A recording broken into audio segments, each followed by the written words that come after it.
ஒரு நண்பர் யாருக்கோ ஃபோன் பண்ணிகிட்டு இருந்தார். அவர் பேசி முடித்ததும் நான் அவரை பார்த்து, இப்போ ஃபோன் பண்ணிங்களே, அந்த ஃபோன் நம்பர் என்ன அப்படின்னு கேட்டேன். அவர் தலையை சொரிஞ்சுக்கிட்டார். ஞாபகம் வரலன்னார். சரி சார், அதை விடுங்க, உங்கள் மனைவி பேர் என்ன அப்படின்னு கேட்டேன். மாலதின்னார். என்ன சார் இது வேடிக்கை, கொஞ்ச நேரத்துக்கு முன்னாடி பேசின ஃபோன் நம்பர் மறந்து போச்சு, எப்போவோ கல்யாணம் பண்ணிக்கிட்ட மனைவி பேர் மறக்கலை, அதை கரெக்டாக சொல்லிவிட்டீங்களே அப்படின்னு கேட்டேன். அவர் என்னை ஒரு மாதிரியாக பார்த்தார்.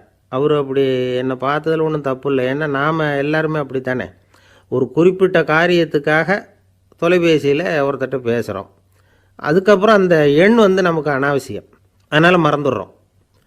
இதுக்கு பேர் தான் தற்காலிக ஞாபகம். ஆனால் மனைவி பேரை மறந்துட முடியுமா? முடியாது. அது அவசியமான ஒன்று. அடிக்கடி அந்த பேரை உபயோகப்படுத்துகிறோம், அதனாலேயும் அது முக்கியங்கிறதுனாலேயும் அதை மறக்கிறதில்ல. இதுக்கு பேர் நிரந்தர ஞாபகம். சரி, இந்த தற்காலிக ஞாபகம், நிரந்தர ஞாபகம், இது ரெண்டு ஞாபக அளவுகளையும் கட்டுப்படுத்துறது எது அப்படின்னா மூளைக்குள்ளே நடக்கிற மின்சார நடவடிக்கைகள் தான். தற்காலிக ஞாபகம் ஒரு மின்னல் மாதிரி தோன்றி மறையுது. நிரந்தர ஞாபகம் ஒரு படிவம் போல் மூளையில் படிஞ்சுடுது. ஒரு சம்பவத்தின் பல பிரதிகள் மூளையில் பல்வேறு பகுதிகளிலேயும் படிகிறதுனால ஒன்று மறைஞ்சாலும் மறந்தாலும் இன்னொன்று மறையறதில்லை. இப்படிப்பட்ட நிலைமையில் தான் இந்த தொண்டையில் இருக்கு, வாயில் வரமாட்டேங்குது சார் அப்படிமா. ஒருத்தருக்கு எந்த துறையில் ஆர்வமும் ஈடுபாடும் அதிகமோ அது சம்பந்தமான ஞாபக சக்தி அதிகமாக இருக்கும். தொழிலை விரும்புகிற ஒரு டெலிஃபோன் ஆப்ரேட்டருக்கு எண்கள்லாம் நல்ல ஞாபகம் இருக்கும். அது மாதிரி கவிஞர்களுக்கு வார்த்தைகள் நல்ல ஞாபகத்தில் இருக்கும். இது ஒரு பக்கம் இருந்தாலும் ஒரு மூளை எண்களை விட எழுத்துக்களை விட படங்களை ரொம்ப சுலபமாக ஞாபகத்தில் வச்சுக்குது. புரிஞ்சுக்கிற தன்மை, அனுபவம், புத்தி கூர்மை இது கூடி குறையிறத பொறுத்து ஞாபக சக்தியும் ஏறும் இறங்கும். இப்போ உதாரணத்துக்கு, ஒரு பையனுக்கு படித்தது எதுவும் ஞாபகத்தில் இல்லைன்னா அவன் அதை சரியாக புரிஞ்சுக்கலைன்னு அர்த்தம்.